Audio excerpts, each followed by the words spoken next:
Very happy to be back.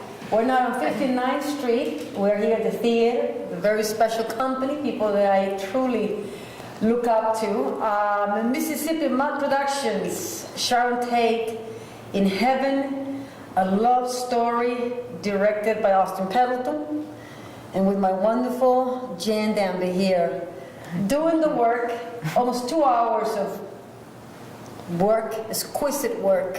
I tell you, beautiful, remarkable. Like I said to Austin at the end, oh my God, Austin, it was so private. The sense of privacy, it was just beautiful. Let's talk about this, the work, the writing. You come into Austin with this project. Because I tell you, I was thinking, making my notes when I was making my notes. I mean, so much tragedy about this woman. Everything is dark, and the tragedy, and the killing. And all of a sudden, I sit down here and I said, okay, this is, it's like putting a pause in that tragedy and just concentrating our energy in who she was. So that was beautiful. So please. Thank you. Take it, Jen. Okay, well, the way that I wrote the piece, I guess I'll just start with the way that I wrote the piece. I never wrote it on paper because I had a very strong feeling. I knew about Sharon Tate from Valley of the Dolls. I'd seen it in Texas, actually, when I was going to school in Austin. And I forgot all about the tragedy. And then I bought a book called Polaroids from the Dead. And I didn't know why, but it had a picture of Sharon on it from a publicity shoot for Valley of the Dolls. And I sort of set it in the living room, you know? And it's been there, and when I've moved, it's been set up again. Then in like 1997, I want to say, I was doing One Life to Live, a little thing on One Life to Live, and it was a series of Vietnam episodes. And they said, oh, bring her here, bring her here. And she looks like Sharon Tate, they said. Dress her up like Sharon Tate. And I'm going, this is so strange, you know. And they're all gathered around the hair and the makeup people. It was kind of cool, but also a little wacky, you know. Right. And they're like, hey, you know. And they do it, and they're like, she looks like Sharon, she looks like Sharon. So then there were these strange little interconnections, and that's it. That's really all I thought about it. And then I liked her. I mean, I thought she was beautiful. I'd seen her work. I liked her work as Jennifer North. I'm named Jennifer. I mean, these little things, interconnections. But then, this is really random.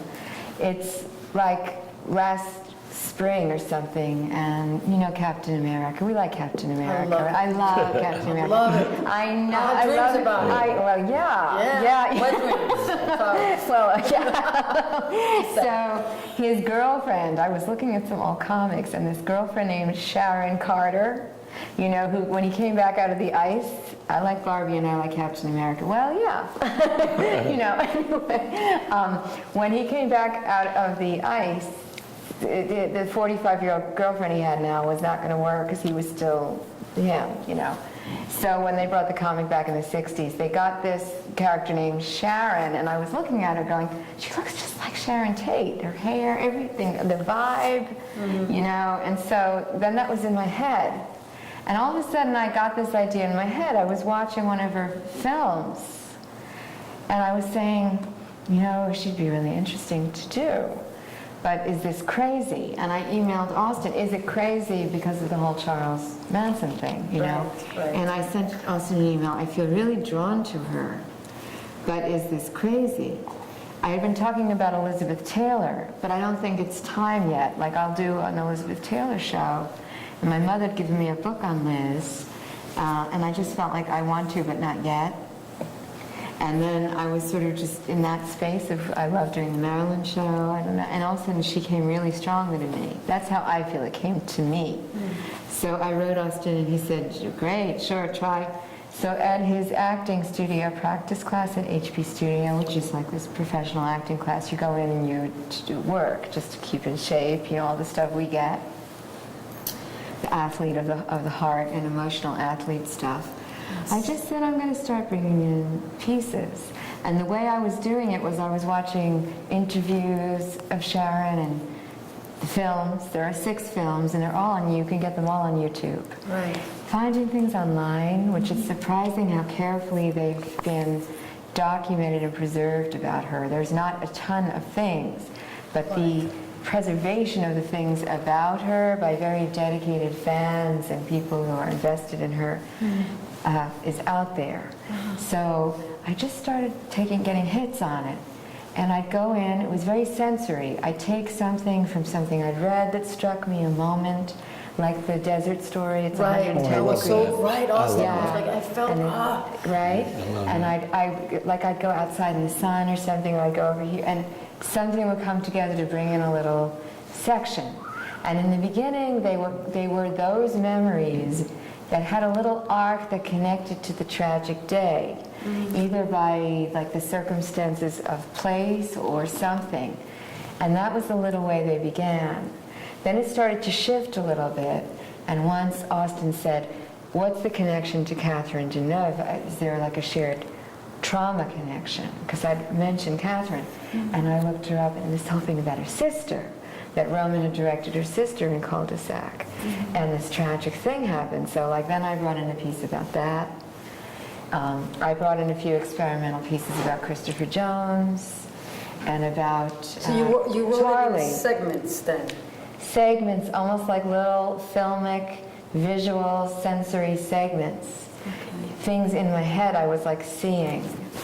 And You were dreaming about it as well? Yeah, yeah, I would dream about it, but I would come in with whatever hit me, and we would just mostly I'd share it, and once in a while Austin would say, oh, like the thing about Catherine, or, oh, it's a little like the Nazis when they break in the house. It's a little like how the Nazis came in on Roman's mother when I shared that story. So then I'd take that and think, oh, Sharon could say, it's a little like the... So like we did that sort of an interweave, and I would bring it in maybe like a dozen times in September, and always it was a communal experience, which I think was the most, in a way, an extraordinarily potent aspect of this. Because when I did the Marilyn Monroe show, which I also adore, which you'll see, we'll see. You'll see. But, I missed it. I need to see that. I wrote it out loud, but I said it by writing it, and I said it out loud, and I wrote it in 8 days. I had done like some improvisation things, and then research, and then I just said it's time, it was her birthday, and I wrote it in 8 days as I spoke. But this was like, I knew I couldn't write it down, and I didn't know why.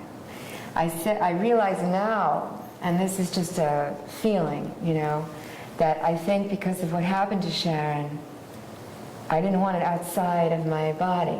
That's the only way I know how to explain it. As Sharon, I didn't want it outside of my body. I wanted it inside my body. And because of how she kind of thinks, her way, a very spontaneous person in the now, that stuff. And just that she's a film actress, something about those elements all added up to be that this seemed the right way. So then I eventually began to play with a little arc on my own, saying it out loud over an hour and 10 minutes, 15 minutes. And since like early March, we began to really get into like March 6th, not that long ago, I remember the day, we started to work. And mostly in the beginning, we just talked. We talked about Sharon. And then things that would come up related to the work somehow. And then, like the tech rehearsal, we said the tech rehearsal, which was a week early because we were in this space. You're not really ready for a tech rehearsal energetically. Yeah. We just watched videos together. I had all these Sharon videos that friends from the Sharon Tate in Heaven fan page connections that I since have met have made these videos over the years, you know, and I was looking at some and they were very inspiring to me, and I wanted to show them to Austin. And then I also had been looking at videos along the way of Susan Atkins, Charles Manson, partially for Sharon. You have to look at the dark to go to the light. That's correct. And the Old Man and the Sea, even Ernest Hemingway, there's something about this energy, you know, of the Sharon and Charlie. And then for the Seagull 69 work as Nina, I was in all these energies too. With Cielo in 1969, when we set our Seagull, that the Mud did in LA in 1969, just in January and February, knowing we were heading into Sharon. So I watched a lot of videos about these personalities, and I was showing them to Austin, and then he got the idea, let's use those. So you come in to heaven and you have like a portal to these people, you know. And he said, find some Roman footage of him happy. Right. And so... It's a smart idea. Smart idea. So Very smart. Smart idea. We found the footage from Repulsion with Catherine Deneuve, the black and white footage. It was an interview. And then the footage from a dinner, Yeah. which was at the time of his autobiography. And so it was great. So, and then I said I'd love to come in and have Roman be there, you know, at the end. And Austin agreed, and Lisa, who did a beautiful job, Lisa, on the editing and putting all that together, a visual artist. And so that's really the way it came to be. And then when we got into the space with the video, that informs it in its own way. And I guess we listened to I did 3 run-throughs for you, and each time it was a little bit different. And what I said was, all the stories are there, but it's every night it's its own thing. And Austin said, give yourself permission to do that. We were heading that way anyway. But the structure organically is coming so much out of the truth of this character. Let it be like that. Let it be like that. So that's what's happening every night. Things come in a slightly different order every night, and therefore have a different emphasis. Where they come. And the different parts relate to each other in a different way. Yeah. Each night it's very exciting to watch. Yes, it is. Yeah. You know, For you, it's got to be big time. 'Cause Yeah. You know, you sit down over there and you go, oh, wait a second. You know, it's so private. Yeah, And it's right. so cinematic. Yeah. It's like, it's almost like we are, as an audience member, we're just intruding, you know, like we're not supposed to.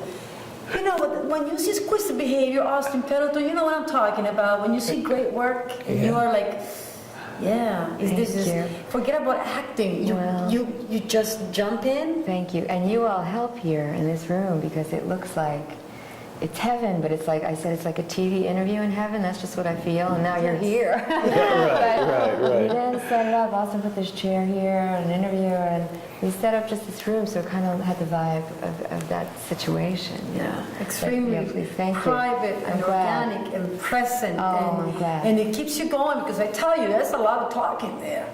You know, I mean, realistically speaking, it's a lot of talking, and you're sitting down. Because when I came in, I asked Lisa immediately, okay, so what's happening? Well, she's going to be sitting.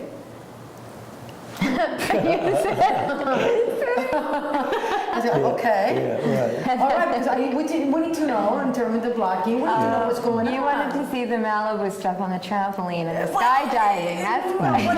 When you said the skydiving, I was okay.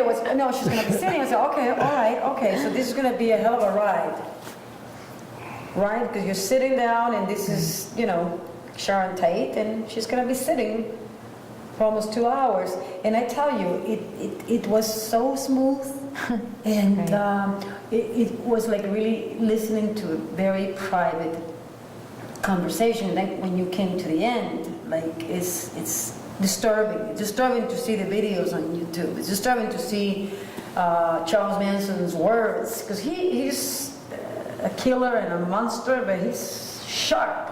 Oh, totally. Yeah. He's so sharp. The devil is sharp. Yes, Austin. I was kind of like, I was watching, you know, getting the work, getting ready for this work, and getting all the interviews and getting my feet wet. And say, okay, let me get into the work. And then I see his interview with Charlie Rose, man. I was like, this guy With Charlie Rose. Yeah, Charlie Rose. Yeah. Went to, Yes. back in the 1982, Yeah, 83, yeah. he was very young, very Yeah. handsome. I'm a big fan. A huge fan of Charlie Rose. That's besides the point. Let's keep it in the QT. And then I sit down with this guy, and he got this conversation. And this man is